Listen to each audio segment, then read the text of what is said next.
Olá, sejam muito bem-vindos. Papo da Tarde começando a partir de agora.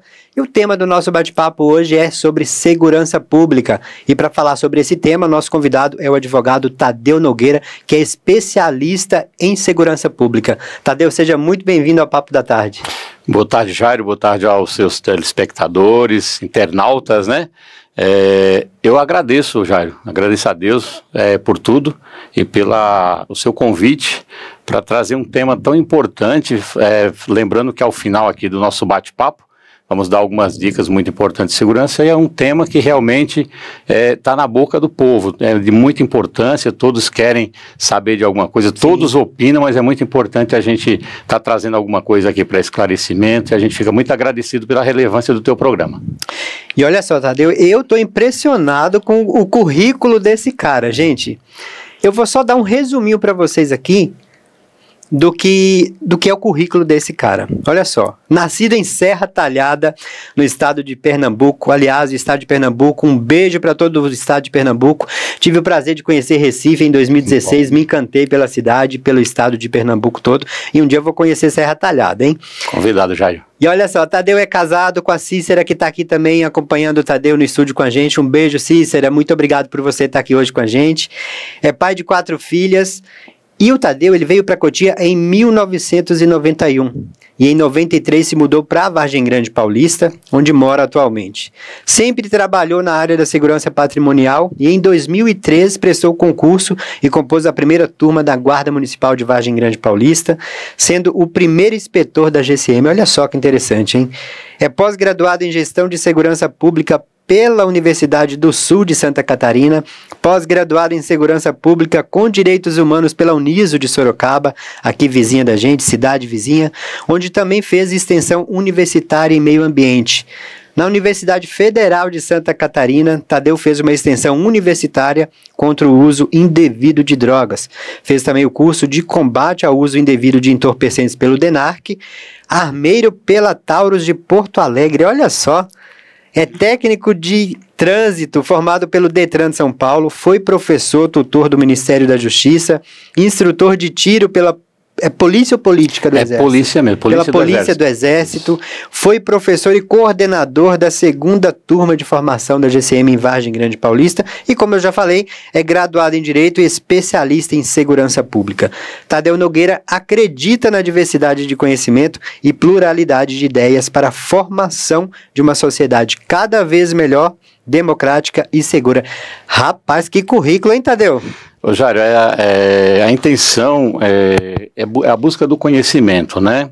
E por que eu falo isso? Não para nenhum tipo de soberba, mas até para mostrar que é possível a gente buscar o conhecimento, através do conhecimento e um conhecimento plural, né? Onde você pode enxergar e buscar em outras pessoas, em outros profissionais, a composição para que a gente realmente tenha uma sociedade mais segura, tenha cada vez mais um mundo melhor, né? E assim, mostrar que é possível a gente buscar.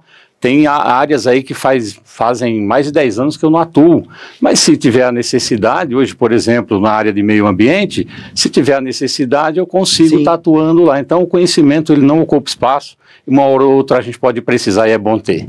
É isso aí, conhecimento é tudo, viu? Eu fiquei impressionado, gente. Que é isso, né? Vamos começar nosso bate-papo, então? Bora. Tadeu, olha só, a segurança pública no Brasil, né, é ainda um assunto bem delicado, né? Porque a gente tem aquela percepção de que o crime está cada vez mais organizado e o sistema da justiça, em contrapartida, cada vez menos organizado. Na sua visão de especialista, qual que é o maior problema hoje que a gente enfrenta na segurança pública no Brasil?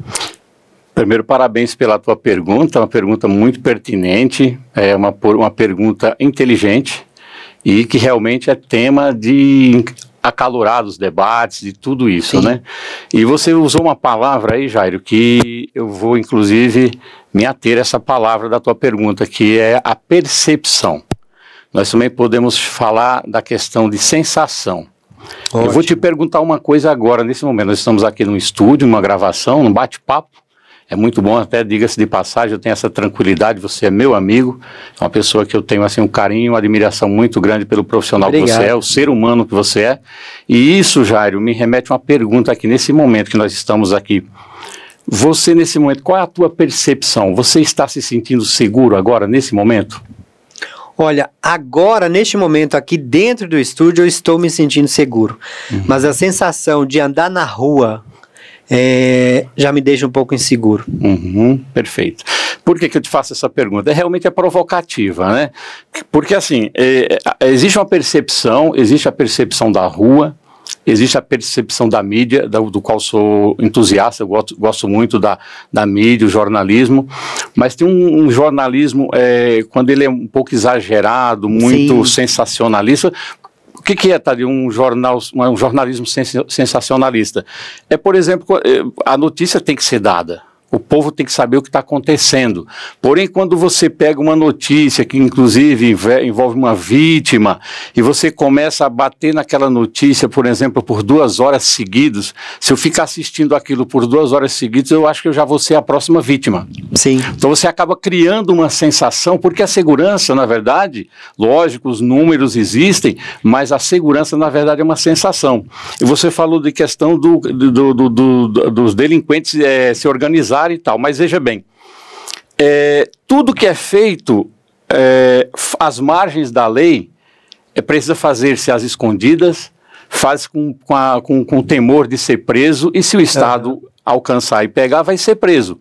Então, o que é que a gente precisa trazer? Ao mesmo tempo que a gente realmente tem uma dificuldade na segurança, a gente tem problemas de segurança pública, que na verdade são problemas sociais, nós ainda temos o controle estatal. Perfeito. É isso que a gente precisa ter também, para que não haja, até dentro de nós, um certo pânico. Precisamos tomar cuidado, sim, nós vamos trazer alguma coisa nesse sentido, mas ao mesmo tempo, Jairo, a gente precisa entender que o Estado, esse Estado que um dia nós, como sociedade, abrimos mão de direitos individuais, entregamos ao coletivo para que o Estado pudesse tomar conta e tutelar a nossa segurança. A partir desse momento, nós temos que acreditar que o Estado pode continuar fazendo. Lógico que daqui a pouco a gente vai entrar no tema, cada um de nós fazendo também a nossa parte, mas a gente percebe, Jairo, que nós ainda podemos, daqui a pouco a gente vai sair daqui, e você tem a segurança de ir para sua casa. Pode acontecer? Sim. Deus o livre, pode, mas a gente pode ter tranquilidade que o Estado ainda detém a tutela da segurança pública, e o crime, por mais que se organize, porque assim, o delinquente, ele vai buscar sempre facilidade.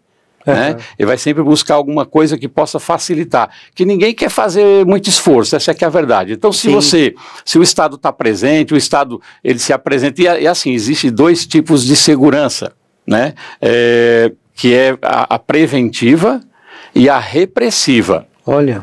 E muitas vezes a gente aposta muito mais, e aí eu vou falar de políticas públicas, a gente muitas vezes aposta muito mais numa segurança repressiva do que numa preventiva. E assim, a forma que eu vou falar, eu vou conseguir alcançar quem pensa das duas formas, que tem gente que pensa só de uma maneira. Sim. Tem pessoas que acham que segurança pública tem que ser só repressão. É só a polícia na rua, né? Tem um político que falava aí, né, da rota na rua, que deve ter, né? É preciso, é necessário que tenha. E tem pessoas que acham que só a educação e políticas públicas na área da educação, da informação, pode ser a única ferramenta contra o crime. Mas, na verdade, é um conjunto.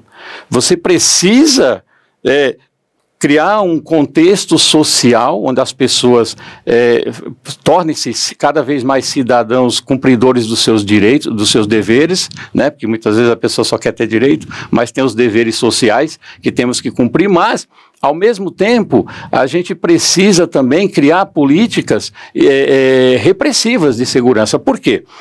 Quando o Estado, eu costumo dizer o seguinte, quando existe um flagrante que prendeu alguém em flagrante delito, cometeu um crime, eu costumo dizer o seguinte: ok, parabéns à polícia que prendeu alguém que delinquiu, cometeu um crime. Mas, ao mesmo tempo, eu fico chateado, não com a prisão, mas porque tudo falhou na sociedade.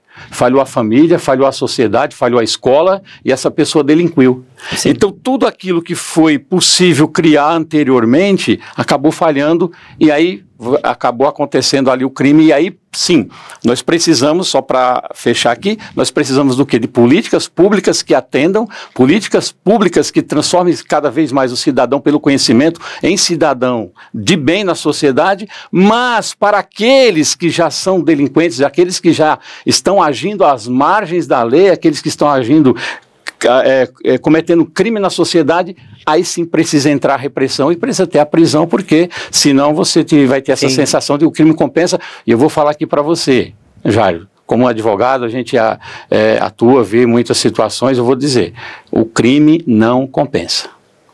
É isso aí, tá dado o recado, gente. O crime não compensa. E, inclusive, Tadeu, a gente falando, aproveitando esse assunto que você trouxe aí, a gente sabe que a questão da segurança pública não depende só da polícia, né? A sociedade também tem a sua participação e deve ser uma participação efetiva. Inclusive, a Polícia Militar do Estado de São Paulo tem aí um programa chamado Vizinhança Solidária, que que tem uma efetividade muito grande. Mas aí eu te pergunto, de que forma, né, que a gente pode inserir o cidadão nessa questão aí da segurança pública para que ele possa contribuir junto também? Perfeito, Jairo. O que é que acontece? Eu vou voltar novamente na questão cultural. O Brasil, em muitas áreas, nós brasileiros, né, nós fazemos parte, né, do contexto social, na sociologia. Se a gente for estudar a sociologia, a parte antropológica nossa, o brasileiro, nós somos muito, mas quando você faz assim, é como uma crítica, não, é uma percepção que a gente tem, porque assim, nós somos muito daquela cultura de deixar o outro fazer. Muito, né? Muitos poderiam fazer um programa da pertinência do trabalho que você faz, um programa que traz informação em várias áreas. Isso enriquece as pessoas, porque às vezes a pessoa pega uma palavra que eu falo aqui, ou que você fala aqui, muitas vezes vai fazer a diferença na vida de alguém. Uma frase que a gente fala aqui, né? Mas o que acontece? A gente fica assim, o outro está fazendo, então deixa eu na minha zona de conforto. Para mim está ok, deixa o pessoal fazer. Só que o artigo 144 da Constituição Federal, que é o capítulo da segurança pública, é o artigo da segurança pública na nossa Constituição, fala do seguinte: segurança pública, no caput, dever do Estado, direito e responsabilidade de todos. O que acontece? As pessoas leem, quem lê e quem não lê tem a seguinte percepção: segurança pública é um dever do Estado e um direito meu. Mas o termo responsabilidade a gente insiste em riscar. A gente insiste em apagar. É direito, está lá, é claríssimo, é constitucional. Segurança pública é um dever do Estado. É tanto que se o Estado não tomar providência, ele acaba prevaricando através de seus agentes. Mas é um direito nosso como cidadão, mas é uma responsabilidade de todos. E aí entra no que você falou. Precisa realmente ter um empenho da sociedade. A sociedade precisa ser amiga do Estado. E isso não tem, porque o que acontece? Eu vejo o Estado resolvendo ali, e enquanto está acontecendo só com os outros, eu deixo, porque ele vai fazendo medidas paliativas que sejam, ou alguma coisa que dá certo, como você falou aí, esse programa da Polícia Militar, tá de parabéns à corporação por fazer isso, é maravilhoso. É a questão de tentar aproximar a sociedade da polícia. Inclusive existe também polícia comunitária, segurança escolar, são as rondas escolares, feitas inclusive por guardas municipais também. Então eu entendo, Jairo, que é um conjunto e a gente precisa trazer. Então eu vejo que o Estado tem criado políticas, as polícias têm criado situações para trazer a sociedade para perto, porque muitas vezes, pelo fato do Estado ser o ente que reprime, muitas vezes, isso acaba, de certa forma, gerando também uma certa distância da população. Mas se eu ajo dentro da lei, se eu sou cumpridor dos meus deveres, eu tenho que estar próximo do Estado, eu tenho que estar próximo das polícias. E é isso que a polícia tem feito. A gente percebe vários programas e está acontecendo. Não para aqueles que realmente querem continuar agindo às margens da sociedade, mas para o cidadão de bem é importante e é necessário que a população contribua com a polícia, porque quando existe... Jário, tudo que a gente faz em conjunto, a gente tem sucesso. Exatamente. Eu vejo o seguinte, a gente fala muito também essa questão de política pública, mas eu não vejo assim uma efetividade muito grande. O que está faltando para isso acontecer de fato? Porque a gente ouve muito falar, o governo debater sobre política pública, né? A gente vê muitos debates na televisão. Recentemente, acho que no começo do mês passado, o presidente Lula participou de uma coletiva de imprensa falando sobre essa questão da área da segurança pública, né? Que precisa de políticas públicas, mas a gente não vê essa efetividade ainda. O que acontece que não anda? É justamente uma construção social, Jairo. Olha só, eu vou até usar como exemplo a minha pós-graduação em gestão de segurança pública com direitos humanos. Inclusive, é uma parte quando as pessoas veem, quem acredita que a segurança é só repressão, quando você fala em direitos humanos, já fala, não, direitos humanos é o direito que você e eu temos de ir daqui a pouco para nossa casa. Direitos humanos é o direito da gente se sentir seguro, a gente está aqui, né? E Deus pode até cair um avião aqui, mas sim, não, a gente está, esse sentimento a gente tem que ter, e a gente tem que saber que tem um Estado que vai cuidar de nós e tem condição de fazer isso. Mas o que acontece? Ainda é um processo de construção social. Na minha pós-graduação em gestão de segurança pública com direitos humanos, na sala foi uma pós-graduação patrocinada pelo governo federal na época. E tinham vários agentes de várias áreas da segurança. No meu curso, na minha sala, tinha delegado de Polícia Civil, delegado de Polícia Federal, policial rodoviário federal, guardas municipais, agentes penitenciários, que agora são policiais penais, tinha policial militar, tinha todos os agentes de todas as áreas da segurança, que o governo naquela época, e inclusive tenta-se, né, os programas com os erros e acertos, mas tem uma questão também que para acertar na sociedade, o Estado ele não pode ir adiante da sociedade. Sim. A sociedade é quem cria a demanda para que o Estado comece a agir. Hoje não tem uma lei que fale que é proibido pisar na grama, mas às vezes tem uma plaquinha, proibido pisar na grama. Mas se pisar na grama começar a ser uma coisa que o bem jurídico tutelado seja algo que cause um dano à sociedade, o Estado tem que entrar com uma legislação proibindo pisar na grama. Então, muitas vezes a gente fala, por que não aconteceu isso ainda? Porque a sociedade ela é dinâmica, ela caminha o tempo inteiro, todo dia é diferente, então o Estado ele precisa ir se adequando e ele chega sempre depois.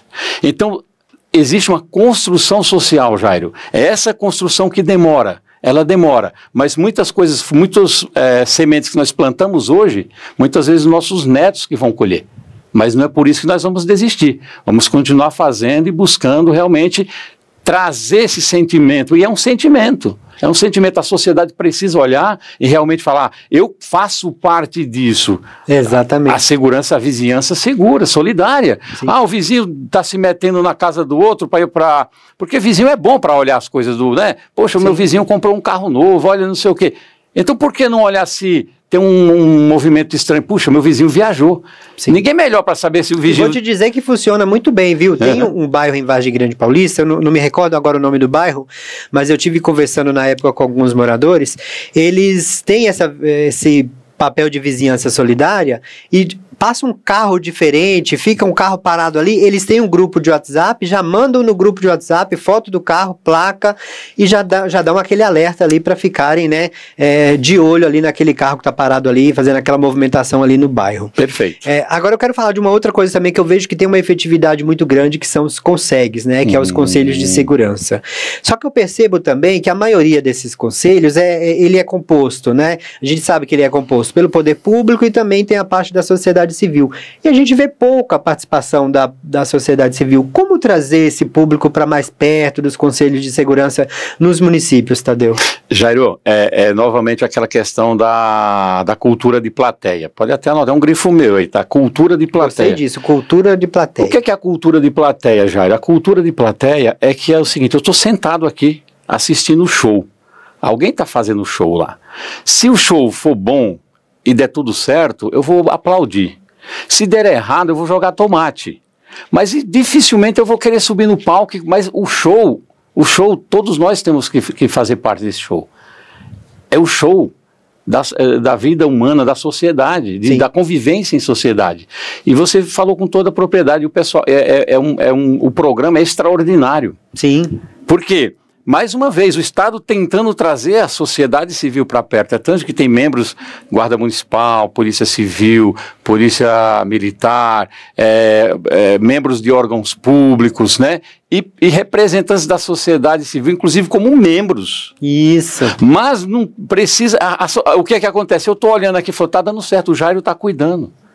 Mas, puxa vida, e olha só, eu não me mobilizo porque geralmente aconteceu com o meu vizinho. Aconteceu com o meu vizinho, não foi comigo. Então, enquanto a gente tiver esse sentimento... E até eu vou usar falar até o egoísta, Jairo. Mas aconteceu lá em Ibiúna, eu estou aqui em Vargem Grande, eu estou aqui em Cotia. Não, aconteceu com alguma pessoa. Então eu preciso me mobilizar, eu preciso compor, preciso fazer parte, mas precisa novamente, eu insisto nisso, de uma cultura social. E através do quê? Através do conhecimento. É através de trazer até para currículo de matéria escolar. Legal. Agora, Tadeu, a gente tem visto muito aqui na nossa região, né, principalmente aqui na região oeste, Vargem Grande, Cotia, São Roque, o aumento do número, né, tanto da criminalidade, né, como também até furtos de veículos. Inclusive, recentemente, a gente teve até tentativas de sequestro aqui na região. O que o poder público, por exemplo, pode fazer para inibir esse tipo de ação? Seria colocar mais câmeras nas ruas? Que tipo de ação o poder público pode fazer para que esse tipo de ação seja coibida? Perfeito, Jair. Aí nós já falamos realmente de uma segurança pública reativa, né? Aí o poder público já precisa reagir, porque nós já temos aí o quê? O delito em andamento, né? E você falou uma questão aí de sequestro, porque assim, o marginal, ele vai buscar sempre a facilidade. Sim. Eu sou advogado, mas deixa eu te falar uma coisa. Quem, infelizmente, está à margem da sociedade, muitas vezes ele conhece alguma coisa até mais do que um advogado. Porque ele já sabe que se ele cometer determinado delito, ele vai fazer... Você acredita? Eles fazem uma continha do custo-benefício. Né? Você falou de sequestro. Você pode ver, já houve uma grande onda de sequestro no Brasil. Só que é um crime extremamente, inclusive agora é hediondo, você vê, pode ver que caiu, sim, praticamente a zero. Tem uns loucos que ainda, primeiro que tem pouca gente que tem dinheiro para pagar sequestro, pagar resgate, né? O brasileiro classe média baixa, né? Então, o que acontece? Ele já tem essa dificuldade.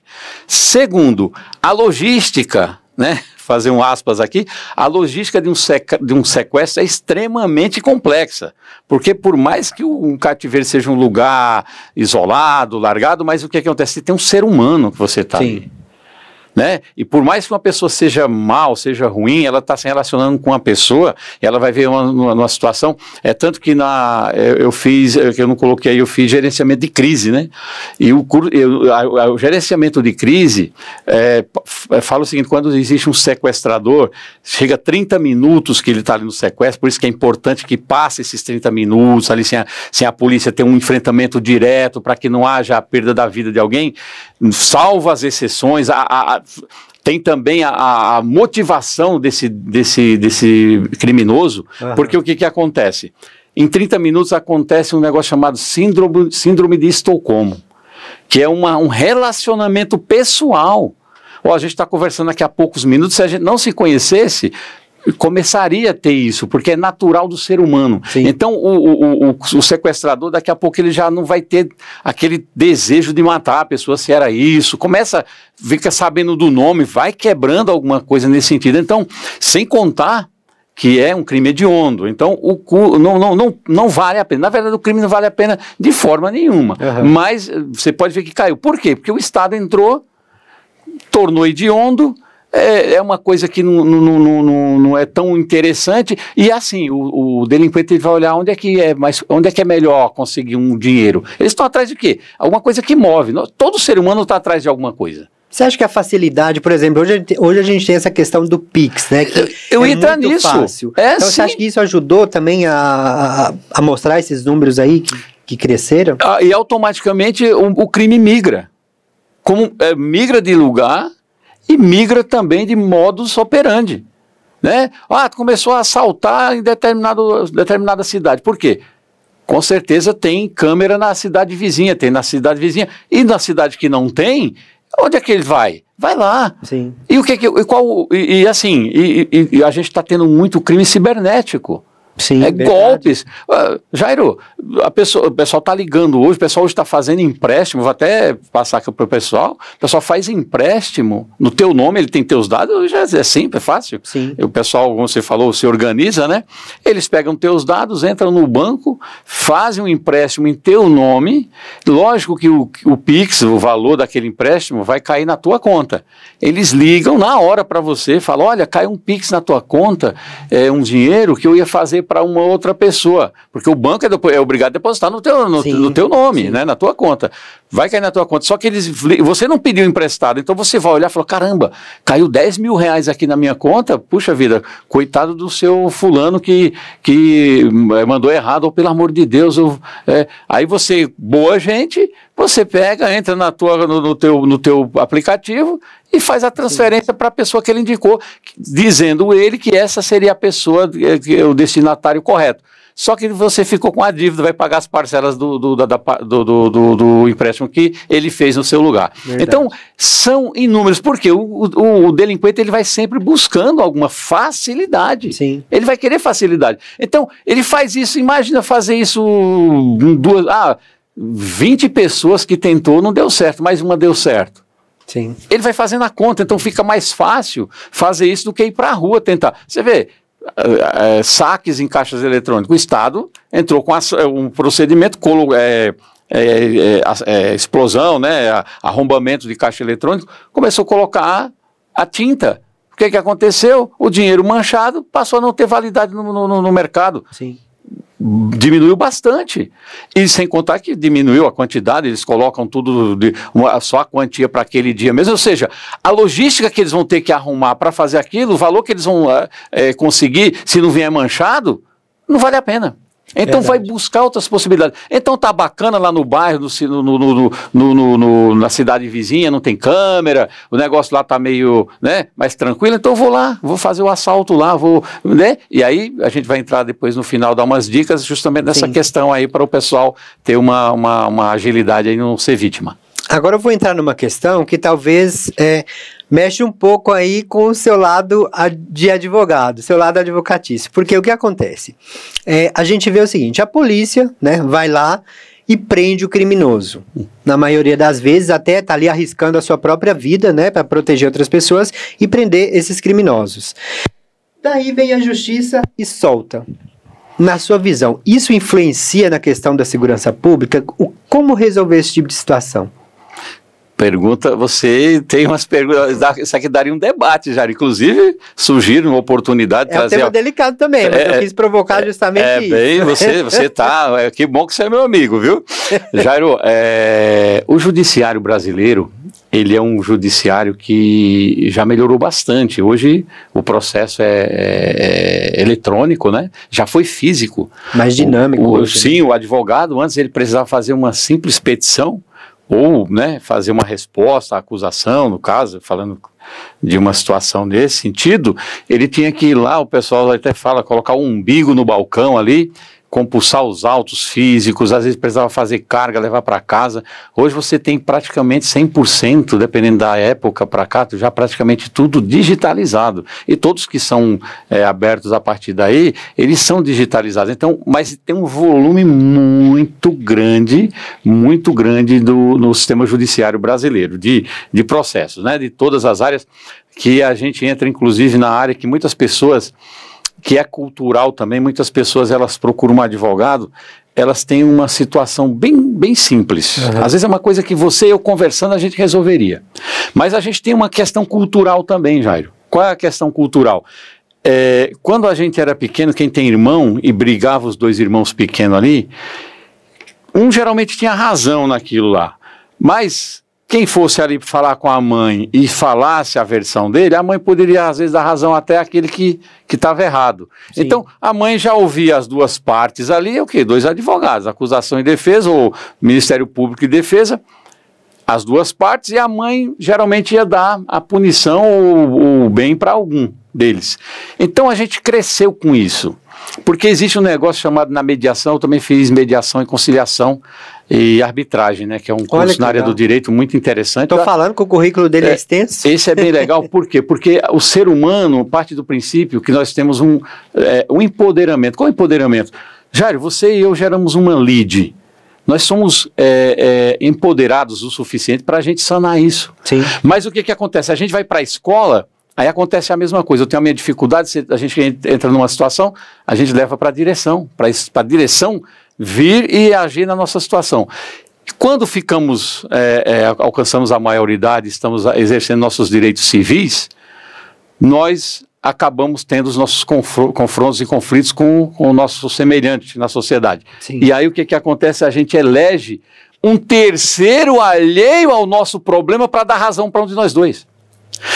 Detalhe, ele não conhece a situação, ele vai se basear nas histórias, nos autos, vai se basear em provas ou até testemunhas para dar ali a sua posição. E isso tudo, Jairo, e pessoas que têm esse conhecimento, por isso que hoje no direito civil, principalmente, já a primeira audiência, havendo a possibilidade, já é de mediação.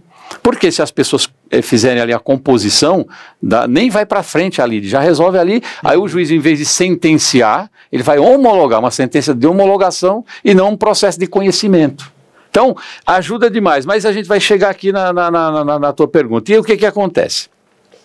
E você falou uma questão aí de que dá a impressão que a polícia prende e o judiciário solta. Isso eu vou falar para você. Lógico, fica aberto para as pessoas depois até comentarem aqui. Sim. E eu respeito o comentário de todas as linhas de pensamento. Da mesma forma que ficou claro aqui que existe a necessidade de uma segurança preventiva, mas também que existe a necessidade de uma segurança repressiva. Isso, exatamente. Preventiva para o que não aconteceu ainda e repressiva para quando o delito acontecer. Então, então não resolveu aqui delinquir, então vai deixar para lá. Não, tem que vir e prender mesmo. Sim. Mas veja bem, o que acontece? O sistema judiciário brasileiro, existe o devido processo legal. O devido processo legal é justamente um instituto maravilhoso. Caramba, é maravilhoso, porque você tem a segurança que, se Deus o livre for a sua vez, você vai poder contar com o devido processo legal, não vai ter uma vingança estatal. Você não vai ter o Estado se vingando de você. Uhum. Então o Estado, ele tem limites para agir também. E aí é justamente onde muitas vezes a pessoa fala, mas prendeu e a justiça já soltou. É porque assim, Jairo, eu vou falar uma coisa. Na criminologia, existe um princípio que diz o seguinte, que se o Estado tivesse os olhos 24 horas por dia, igual um programa, vamos falar um reality show, 24 horas por dia nos filmando, não existe um ser humano que passou, que está e que vai passar nessa terra que não tivesse sido preso. Sim. Parece assustador, né? Olha, você falando assim, não, eu nunca cometi nenhum delito. Será que alguém aqui nunca tomou uma cerveja e pegou o carro e saiu dirigindo? Crime de trânsito. Crime de trânsito. Se ela bater, ela matar alguém. Ela, inclusive, se tiver sob o efeito do álcool, seja qual for, vai caracterizar o dolo eventual, ela não vai poder nem se defender. Lógico, os advogados vão tentar defendê-la por homicídio culposo sem a intenção de matar. Ou seja, então em algum momento a gente já cometeu e a justiça não ficou sabendo, hein? Não ficou sabendo. E quando a gente comete, que a justiça fica sabendo, é importante que tenha o devido processo legal. Por quê? Eu vou te falar uma coisa. O sistema, aí a gente vai sair do judiciário e vamos para o sistema penitenciário, que é o sistema carcerário. É a última esfera ali da questão penal, né? Lógico. O que vai acontecer? Eu tenho um cliente, eu não vou falar o nome, então vou só usar como exemplo aqui, né? Não foge da ética em nenhum momento. Ele está no sistema semiaberto. Ele está aguardando a oportunidade de trabalhar, porque o trabalho dele vai remir. Então ele tem aquele período que não é tão longo, mas ele vai cumprir um terço ali, tal. Se ele trabalhar, vai ser menos ainda. Vai ser menos ainda. Porque, na verdade, o sistema penitenciário, ele teria que ser um sistema de ressocialização. Sim. Essa é a proposta estatal. Lógico que se você amontoar um monte de gente num lugar trancado sem dar nenhuma oportunidade, dificilmente essa pessoa vai se ressocializar. Então, por isso que há necessidade. O Estado tem muitas dificuldades, mas também tem programas que dá essa possibilidade. E assim, eu costumo falar uma coisa, eu já fui da área da segurança, eu fui guarda municipal. E tem assim policiais de amigos que são policiais táticos, né? Aquele policial que vai para a rua para resolver a situação que está em andamento mesmo, né? Mas é o seguinte, eu ouso dizer que uma polícia truculenta e violenta, que né, ninguém quer isso, mas geralmente a gente vai achar ela interessante na casa do meu vizinho. Sim, verdade. Mas no dia que ela estiver na porta da minha casa, não, eu quero ela educada. Eu quero uma polícia que vai preservar e garantir os meus direitos. Então, o que acontece? Às vezes tem uma percepção de que o Estado... E assim, como o sistema penitenciário ele não é um sistema punitivo, ele é um sistema de ressocialização, você tem alguns benefícios. Uma vez uma pessoa ela é punida, ela vai cumprir X anos de prisão. Foi até 4 anos, ela já vai para o aberto direto. Só que ela vai ficar 4 anos ali assinando.